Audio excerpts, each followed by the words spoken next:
Bonsoir à tous et bienvenue pour cette nouvelle édition à la une ce soir. 2 morts dans 2 accidents enregistrés en ce début de semaine. D'abord à Bellemare, un homme de 80 ans a mortellement percuté son épouse alors qu'il faisait marche arrière avec sa voiture. Et à Canotte, ce matin, un motocycliste a été tué dans une collision. Témoignage dans un instant. Triste fin pour Manoj Gokul, 42 ans, cet habitant de quartier militaire retrouvé inerte sur son balcon est décédé hier matin à l'unité des soins intensifs et n'a pas survécu à des brûlures subies un peu plus tôt à son domicile. Aussi à la une ce soir, la situation risque de se détériorer si les mesures sanitaires ne sont pas respectées. Propos de Kalesh Agarpal, le ministre de la Santé appelle à la responsabilité de tout à chacun après la détection de plusieurs cas ces derniers jours. 3 membres de la famille Gouroubi inculpés de blanchiment d'argent ce lundi. Il s'agit de Teshwar Gouroubi et ses 2 belles-filles. Parallèlement, pas de remise en liberté conditionnelle pour le constable Joumon, arrêté également dans l'enquête sur la saisie record de 3,6 milliards de roupies de drogue. Nous ouvrons cette édition avec cet accident à Bellemare ce lundi après-midi. Une dame de 76 ans a été mortellement percutée par la voiture de son époux alors que celle-ci faisait marche arrière dans leur cour. Âgé de 80 ans, l'époux a été conduit au poste de police de la localité aux fins d'interrogatoire. En parallèle, une autopsie a été pratiquée ce soir pour déterminer la cause exacte du décès. Je vous le disais, un autre accident fatal a été enregistré ce matin. Le motocycliste Jean-François Philippe Maurice, 51 ans, n'a pas survécu à ses blessures après un accident à Canotte ce matin. Un peu plus tôt, cet habitant de la Golette a été impliqué dans une collision avec une voiture et un 4x4. Son décès a été constaté lors de son transfert à l'hôpital Jitu. Son oncle se dit attristé par ce décès et affirme que son neveu effectue le trajet La Golette pour lui tous les jours. Mon apprenti par une nièce qui me téléphone moi, il dit que mon neveu fait accident. Vers 7h30, il dit que c'est côté lui, vers 9h, mon gars, ça nouvelle. Il dit c'est accident, il fait accident, mais par contre, il n'est arrivé. C'est aussi la bonne idée, il travaille pour lui. Enfin, il est content de la peste. Il n'est pas encore marié, il est encore jeunesse. Il a perdu un frère, là, d'ici, il a allé mort. Il y a des frères seulement. Il a aussi une décédée, première aussi une décédée, c'est bon. Il était fatigué, triste, émotionnel. Lui, dans on est pleuré, il me dit pleurer. Il fallait causer à personne. Non, demain, on va faire aujourd'hui parce qu'il est trop vite. On gagne le temps même demain.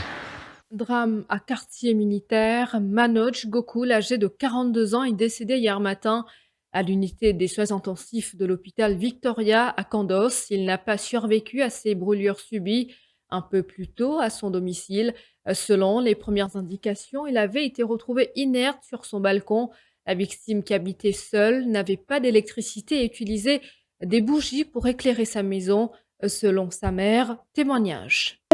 Bon, j'ai une sortie d'aller. La sortie d'aller, on va connaître la ligne. La ligne venue, on t'a un tapage. Là, mon petit fait le tapage. Mon agité, on tourne tout la cam pour tout différent. Là, on crie, mon sortie, on tout va du monde. On dit, mon gosse, on m'avait brûlé là, on téléphone. Ça, vient prendre une allée. Mais il est tout seul là-haut? Oui, tous ces restes, tous ces, ils sont madame, tous enfants longtemps qui clé. Non, il est pas là. Non, pas la même cas que je peux dire du tout. On va qu'il n'a pas là, on et c'est qu'il gagne, il a acheté du manger. C'est un camarade que tu sais, il m'a dit de brûler même. Première fois, on gagne champagne, chose. On dit moi qu'on est qui m'a faire. Non, mais t'as mon gagne crier, descendre du but, mon qui est vendu, mon tout déjeuner peut passer par les, mon crier. Mon j'ai pas guetté, mon besoin de en place, mon est capable parce que mon fait une coopération, moi aussi, moi pas capable. Autre titre qui domine l'actualité, une détérioration de la situation si les mesures sanitaires ne sont pas respectées. C'est ce que prévoit le ministre de la Santé, Kalesh Agarpal. Il demande aux Mauriciens d'être plus responsables. Il intervenait lors du point de presse du National Communication Committee cet après-midi. Kalesh Agarpal qui affirme que plusieurs exercices de dépistage massifs ont été effectués, notamment à la SICOM, Newton Tower et à l'aéroport, mais aussi dans les localités se situant à proximité des zones rouges. Écoutez. L'éclair qui tout ça là arrivé, quand Azrodi nous peut pas derrière, nous peut qui quand nous pas gagner renseignement. Si un dimoun li testé positif, li pas de nous ben renseignement qui bizarre éclair qui bizarre. Ben li pas permettre nous arriver connaître que ça dimoun là finale. Et virus li invisible. Au-delà, virus qui nous est dans nos pays, ben virus qui la plupart des cas qui pénent un symptôme, mais seulement nous pouvons transmettre le virus un à l'autre.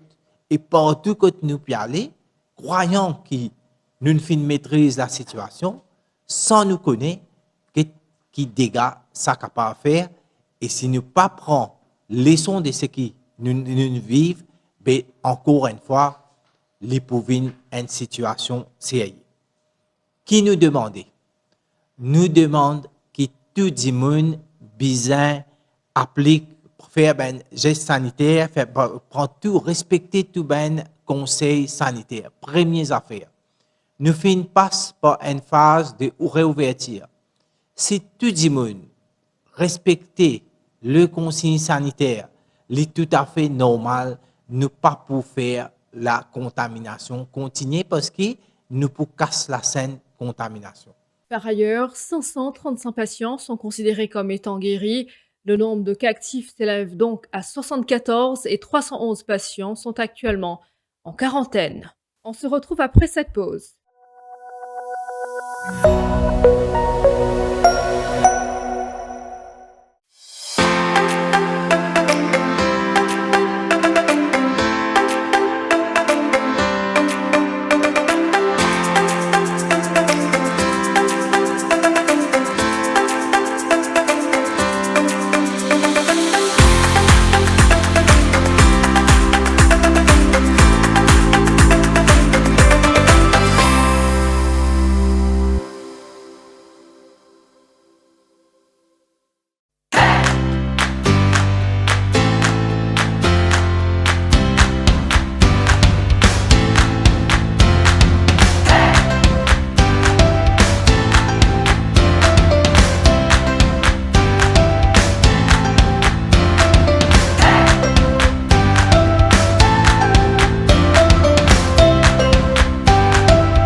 Heartiest wishes from Vadilal on the auspicious occasion of Ramadan.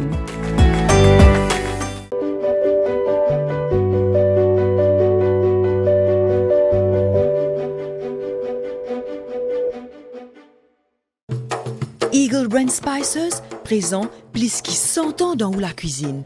Beaucoup Mauriciens ont grandi en saban savela. Nous avons désenvoyé tes épices pour tout type la cuisine, pour tout ban Mauricien. Vous pourrez trouver nos ban produits à ban petit prix et dans tout ban supermarché et que la boutique Précotou. Eagle Brand, The Spice Master.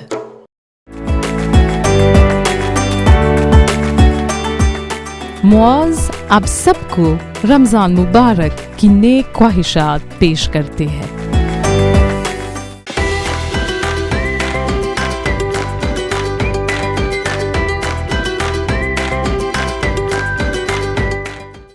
Pas d'erreur, c'est le sieur.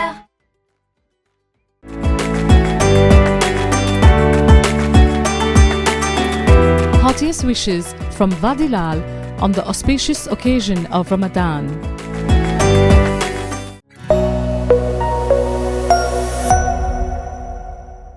Dans le reste de l'actualité, les 3 membres de la famille Gorobi inculpés de blanchiment d'argent devant la cour de Mapou ce matin, ils sont Teshwa Gorobi et ses 2 belles-filles, Rajkumari et Rachel Bianca Gorobi. Les 2 femmes ont retrouvé la liberté conditionnelle après avoir fourni une caution, tandis que Teshwa Gorobi a été maintenu en détention. Par ailleurs, pas de remise en liberté pour le constable Kevin Jumon inculpé de complicité pour trafic de drogue. Il a comparu devant la cour de district de Mapou à la mi-journée. Ce policier affecté à la SSU avait été arrêté par l'ADSU dans le cadre de l'enquête sur la saisie de 3,6 milliards de roupies de drogue à Pointe-aux-Canonniers le 2 mai dernier. Son interrogatoire se tiendra cette semaine. Parlons à présent de la journée mondiale du lupus qui est commémorée en ce lundi 10 mai. L'objectif est de sensibiliser le public à cette maladie rare, auto-immune, très invalidante. Face à la Covid-19, les personnes concernées par le lupus sont plus vulnérables. Pascaline, une habitante de Rochebrune, a été diagnostiquée en 2004, raconte que cette maladie incurable représente une bataille au quotidien, surtout en ce moment avec la pandémie. Son témoignage. C'était très difficile pour moi, vu que j'avais peur, je ne pouvais pas sortir, je ne voulais pas sortir surtout, je ne voulais pas sortir du tout, de peur d'attraper le virus, vu que notre système immunitaire est beaucoup plus bas qu'une personne bien, en bonne santé. Donc, je suis restée à la maison et j'ai préféré commander en ligne. Et heureusement que j'ai eu l'occasion de travailler, j'ai pu travailler, work from home, travailler à la maison. J'ai pas eu besoin de venir au bureau. Ça, c'était bien. Et j'avais aussi des voisins qui m'aidaient pour aller au supermarché, aller prendre mes produits. En d'autres mots, c'était frustrant, c'était effrayant. Mais je dirais que le deuxième lockdown était moins stressant pour moi. Je dirais je me suis adaptée ou j'ai fini par accepter que le Covid faisait partie de ma vie et qu'il fallait vivre avec. Ma maman est atteinte du lupus. C'est une maladie incurable. Est-ce que maman a l'habitude de jouer avec toi comme les autres mamans? Non, elle ne peut pas s'asseoir au bar, elle ne peut pas jouer à la poupée avec moi, au Bobby, mais elle peut s'asseoir sur le lit et moi je peux cuisiner quelque chose pour elle, je vais au restaurant. Pourquoi elle ne peut pas s'asseoir au bar? Parce qu'elle a des prothèses dans sa hanche. Qu'est-ce qu'elle a? Des prothèses. Dans la hanche? Oui. Et elle a mal? Oui, très mal. Comment tu sais? Elle m'a dit. Et qu'est-ce que vous faites ensemble si elle ne peut pas jouer avec toi? On fait de la peinture, on dessine, on colorie. Et tu penses que tu pourras l'aider dans le futur si elle aura besoin de ton aide? Bien sûr, je serai là toujours pour elle. Depuis le début de la crise sanitaire, de nombreux projets ont vu le jour avec pour objectif s'adapter à un nouveau mode de vie. Parmi les projets les plus porteurs, celui de la plateforme de financement participatif crowdfund.amu qui se distingue. Cette plateforme a réussi à récolter pas moins de 33 millions de roupies à travers des dons depuis son lancement en mars 2020. Son fondateur et directeur, Christophe Reiner, souligne que de nombreuses initiatives ont pu être financées grâce à cette plateforme. La plateforme qui est déjà en développement depuis plus d'un an, effectivement, Wakasho Invin confirme ça qui nous type penser, c'est qu'il y a un individu ou une compagnie ou un créateur de projet qui ont besoin d'accès à une technologie comme ça, qui démocratise l'accès au levée de fonds, tout en ayant une top quality technologie très accessible. Et Wakasho, effectivement, une ONG, une service à plateforme crowdfund là, et à leur succès, ils lèvent une grosse somme de la part du grand public, ils recevoir donations de plus de 100 pays à travers le monde. Donc, c'est une affaire qui est très avantageuse pour la société et l'ICA facilite et aide les gens qui ont un projet intéressant, créatif et sociaux afin d'atteindre leur objectif. Voilà, nous sommes arrivés à la fin de cette édition. Merci de votre écoute. Bonne soirée à vous tous.